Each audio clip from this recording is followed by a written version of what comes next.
ओम शांति 28/10/2025। बाबा आज कह रहे हैं, मीठे बच्चे, तुम्हें संगम पर सेवा करके गायन लायक बनना है। फिर भविष्य में पुरुषोत्तम बनने से तुम पूजा लायक बन जाएंगे। प्रश्न है, कौन सी बीमारी जड़ से समाप्त हो तब बाप के दिल पर चढ़ेंगे? उत्तर है, पहला, देहो अभिमान की बीमारी।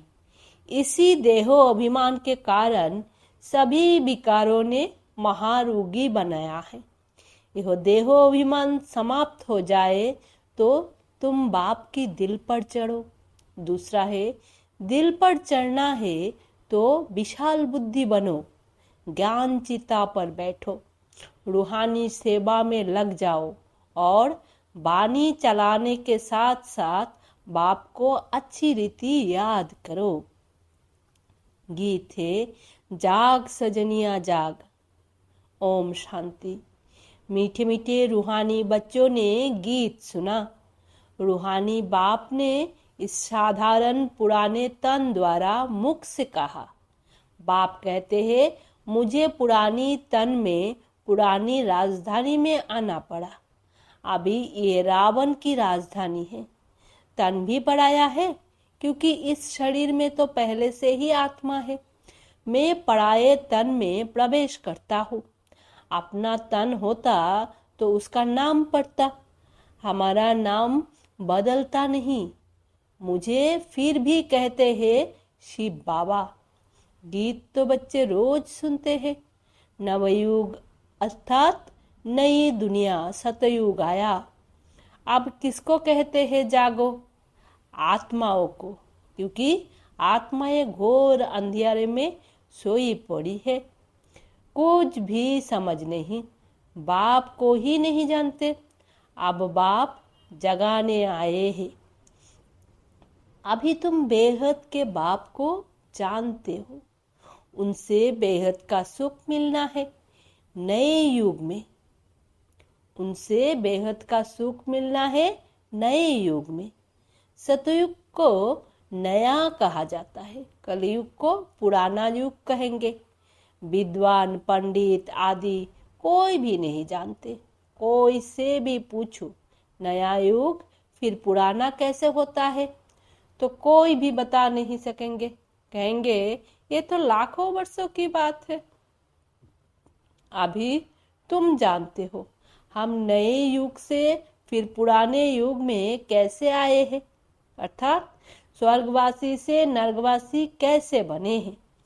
मनुष्य तो कुछ भी नहीं जानते। जिनकी पूजा करते हैं उनकी बायोग्राफी को भी नहीं जानते। जैसे जगदम्बा की पूजा करते हैं, अब वो अम्बा कौन है जानते नहीं। अम्बा वास्तव में माताओं को कहा जाता है, परंतु पूजा तो एक की होनी चाहिए। शिव बाबा का भी एक ही अव्यभिचारी यादगार है। अम्बा भी एक है, परंतु जगदम्बा को जानते नहीं। ये है जगदम्बा और लक्ष्मी है जगत की महारानी। तुमको पता है कि जगद अम्बा कौन है और जगत महारानी कौन है। यह बातें कभी कोई जान ना सके। लक्ष्मी को देवी और जगदम्बा को ब्राह्मणी कहेंगे। ब्राह्मण संगम पर ही होते हैं। इस संगम युग को कोई नहीं जानते। प्रजापिता ब्रह्मा द्वारा नई पुरुषोत्तम सृष्टि रची जाती है। पुरुषोत्तम तुमको वहां देखने में आएंगे। इस समय तुम ब्राह्मण गायन लायक हो, सेवा कर रहे हो, फिर तुम पूजा लायक बनेंगे। ब्रह्मा को इतनी भुजाएं देते हैं तो अम्बा को भी क्यों नहीं देंगे? अनेक भी तो सब बच्चे हैं ना। माँ बाप ही प्रजापिता बनते हैं। बच्चों को प्रजापिता नहीं कहेंगे। लक्ष्मी नारायण को कभी सतयुग में जगत पिता जगत माता नहीं कहेंगे। प्रजापिता का नाम वाला है। जगत पिता और जगत माता एक ही है, बाकी है अनेक बच्चे। अजमेर में प्रजापिता ब्रह्मा के मंदिर में जाएंगे तो कहेंगे बाबा, क्योंकि है ही प्रजापिता। हद के पिता ये बच्चे पैदा करते हैं तो वो हद के प्रजापिता ठहरे। ये है बेहद का। शिव बाबा तो सब आत्माओं का बेहद का बाप है। यह भी तुम बच्चों को कंट्रास्ट लिखना है। जगदम्बा सरस्वती है एक, नाम कितने रख दिए हैं, दुर्गा, काली आदि। अम्बा और बाबा के तुम सब बच्चे हो। यह रचना है ना। प्रजापिता ब्रह्मा की बेटी है सरस्वती, उनको अम्बा कहते हैं। बाकी है बच्चे और बच्चियां, है सब एडाप्टेड।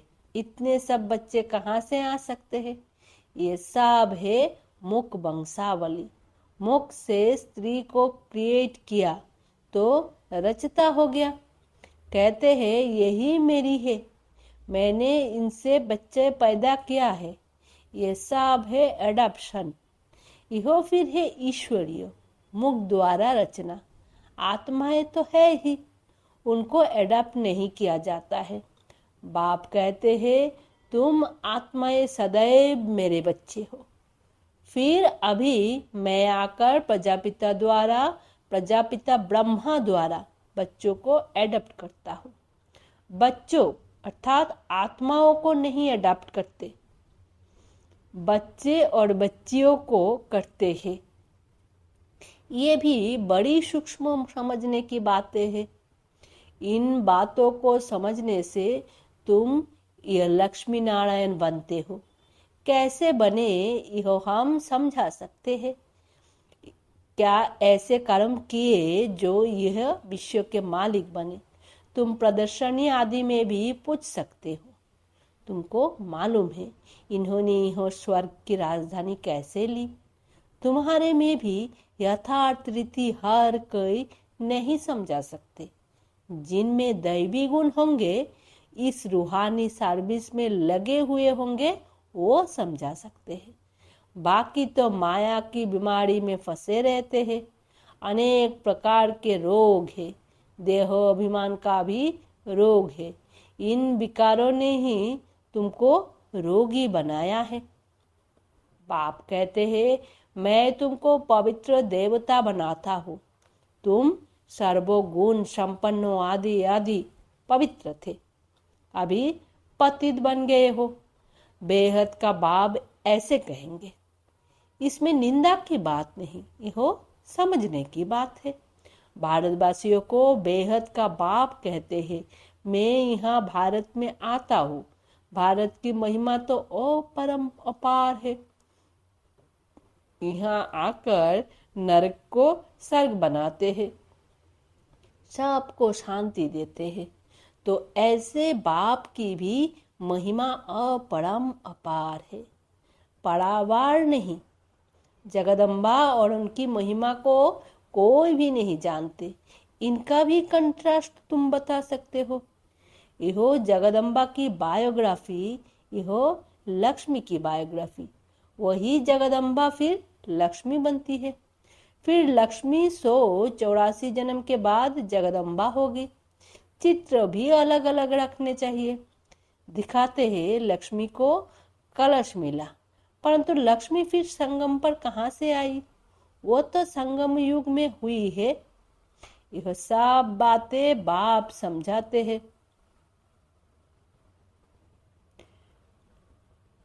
दिखाते हैं लक्ष्मी को कलश मिला, परंतु लक्ष्मी फिर संगम युग पर कहाँ से आई? वो तो सतयुग में हुई है। यह सब बातें बाप समझाते हैं।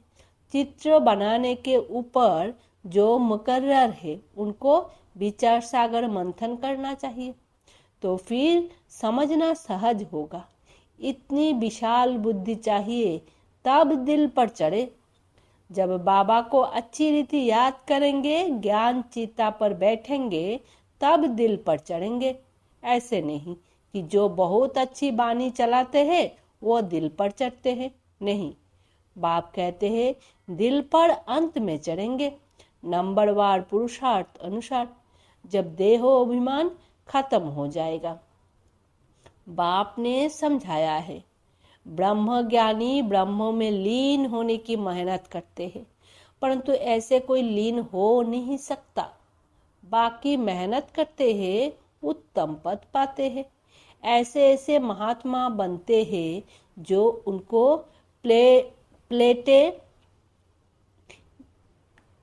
प्लेटेनियम में वजन करते हैं, क्योंकि जो उनको प्लेटिनियम में वजन करते हैं, क्योंकि ब्रह्मों में लीन होने की मेहनत तो करते हैं ना, तो मेहनत का भी फल मिलता है। बाकी मुक्ति, जीवन मुक्ति नहीं मिल सकती। तुम बच्चे जानते हो, अब यह पुरानी दुनिया गई की गई। इतने बम्स बनाए हैं, रखने के लिए थोड़े ही बनाए हैं।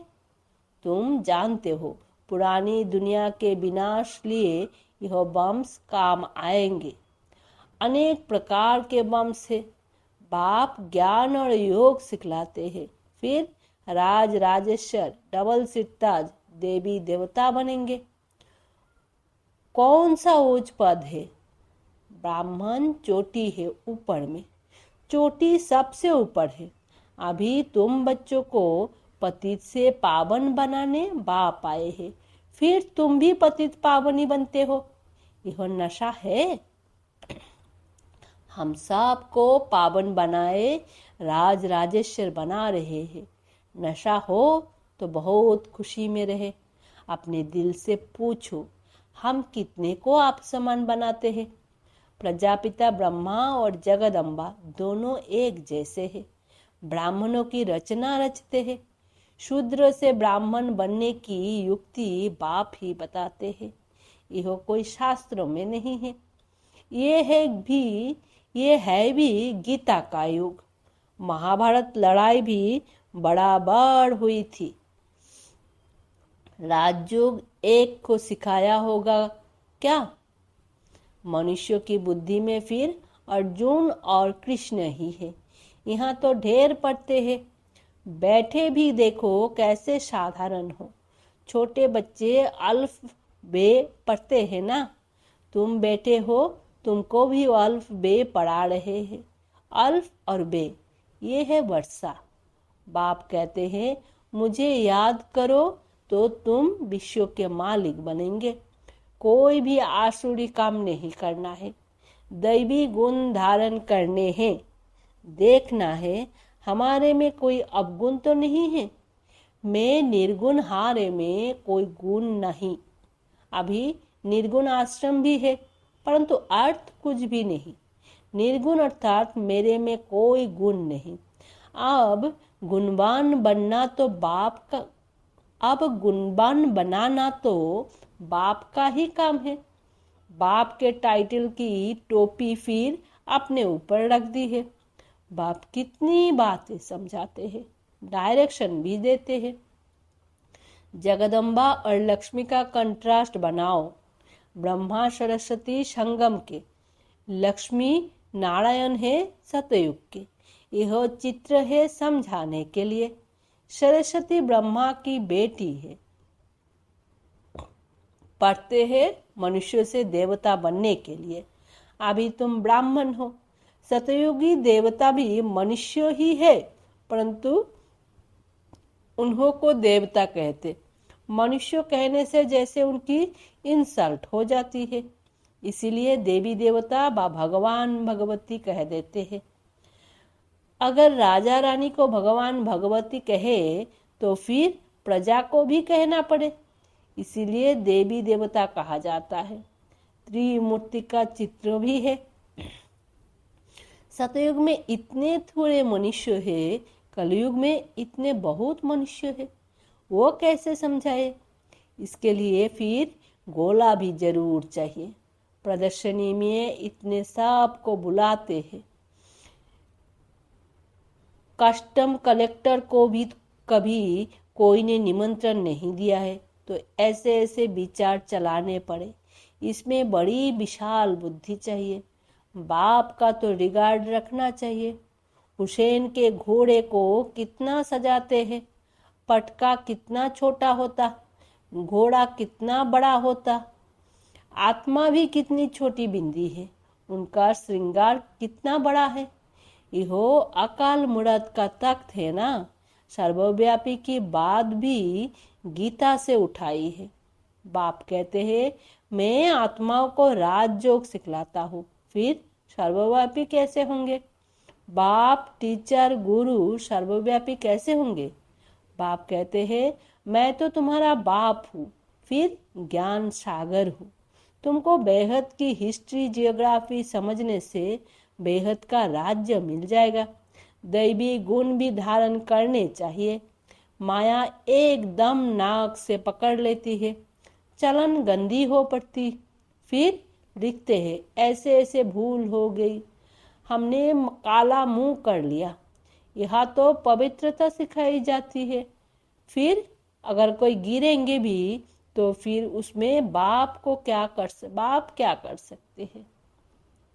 घर में कोई बच्चा गंदा हो पड़ता है, काला मुंह कर देता है, तो बाप कहते हैं तुम तो मर जाते तो अच्छा है। बेहद का बाप भल ड्रामा को जानते हैं, फिर भी कहेंगे तो सही ना, तुम औरों को शिक्षा देकर खुद गिरते हो तो 1000 गुना पाप चढ़ जाता है। कहते हैं माया ने थप्पड़ मार दिया। माया ऐसा घूसा मारती है जो एकदम अकल ही गुम कर देती है। बाप समझाते रहते हैं आंखें बड़ी धोखेबाज है, कभी भी कोई विकर्म नहीं करना है। तूफान तो बहुत आएंगे, क्योंकि युद्ध के मैदान में होना पता भी नहीं पड़ता कि क्या होगा। माया झट थप्पड़ लगा देती है। अभी तुम कितने समझदार बनते हो, आत्मा भी समझदार बनती है ना। आत्मा ही बेसमझ थी, अब बाप समझदार बनाते हैं। बहुत देह अभिमान में है, समझते नहीं कि हम आत्मा है। बाप हम आत्माओं को पढ़ाते हैं, हम आत्मा इन कानों से सुन रही है। अब बाप कहते हैं कोई भी विकार की बात इन कानों से ना सुनो। बाप तुम्हें विश्व का मालिक बनाते हैं। मंजिल बहुत बड़ी है। मौत जब नजदीक आएगा तो तुमको डर लगेगा। मनुष्य को मरने के समय भी मित्र संबंधी आदि कहते हैं ना, भगवान को याद करो या कोई अपने गुरु आदि को याद करेंगे। देहोधारी को याद करना सिखलाते हैं। बाप तो कहते हैं माँ में कम याद करो। यह तो तुम बच्चों की ही बुद्धि में है। बाप फरमान करते हैं माँ में कम याद करो। देहोधारियों को याद नहीं करना है। माँ बाप भी देहोधारी है ना। मैं तो विचित्र हूँ, विदेही हूँ। इसमें बैठ तुमको ज्ञान देता हूँ। तुम अभी ज्ञान और योग सीखते हो। तुम कहते हो ज्ञान सागर बाप द्वारा हम ज्ञान सीख रहे हैं। राज राजेश्वरी बनने के लिए ज्ञान सागर ज्ञान भी सिखलाते हैं, राज योग भी सिखलाते हैं। अच्छा, मीठे मीठे सिकिल दे बच्चों प्रति माता पिता बाप दादा का याद प्यार और गुड मॉर्निंग। रूहानी बाप की रूहानी बच्चों को नमस्ते। हम रूहानी बच्चों की रूहानी माता पिता बाप दादा को याद प्यार, गुड मॉर्निंग और नमस्ते। धारणा के लिए मुख्य सार। पहला, समझदार बन माया के तूफानों से कभी हार नहीं खाना है। आंखें धोखा देती है, इसीलिए अपनी संभाल करनी है। कोई भी विकारी बातें इन कानों से नहीं सुनना है। दूसरा, अपनी दिल से पूछना है कि हम कितनों को आप समान बनाते हैं। मास्टर पतित पावनी बन सबको पावन राज राजेश्वर बनाने की सेवा कर रहे हैं। हमारे में कोई अवगुण तो नहीं है। दैवी गुण कहाँ तक धारण किए हैं? वरदान है हर संकल्प व कर्म को श्रेष्ठ और सफल बनाने वाले ज्ञान स्वरूप समझदार भव। जो ज्ञान स्वरूप समझदार बनकर कोई भी संकल्प व कर्म करते हैं वे सफलता मूर्त बनते हैं। इसी का यादगार भक्ति मार्ग में कार्य प्रारंभ करते समय स्वास्तिका निकालते हैं व गणेश को नमन करते हैं। यह स्वास्तिका स्व स्थिति में स्थित होने और गणेश नॉलेजफुल स्थिति का सूचक है। आप बच्चे जब स्वयं नॉलेजफुल बन हर संकल्प व कर्म करते हो तो सहज सफलता का अनुभव होता है। स्लोगन: ब्राह्मण जीवन की विशेषता है खुशी, इसीलिए खुशी का दान करते चलो। अव्यक्त इशारे: स्वयं और सर्वों के प्रति मनसा द्वारा योग की शक्तियों का प्रयोग करो। जैसे कोई भी साइंस के साधन को यूज करेंगे तो पहले चेक करेंगे कि लाइट है या नहीं है। ऐसे जब योग का शक्तियों का गुणों का प्रयोग करते हो तो पहले यह चेक करो कि मूल आधार आत्मिक शक्ति परमात्मा शक्ति व लाइट अर्थात हल्की स्थिति है। अगर स्थिति और स्वरूप डबल लाइट है तो प्रयोग की सफलता बहुत सहज पा सकते हो। ओम शांति। शुक्रिया बाबा।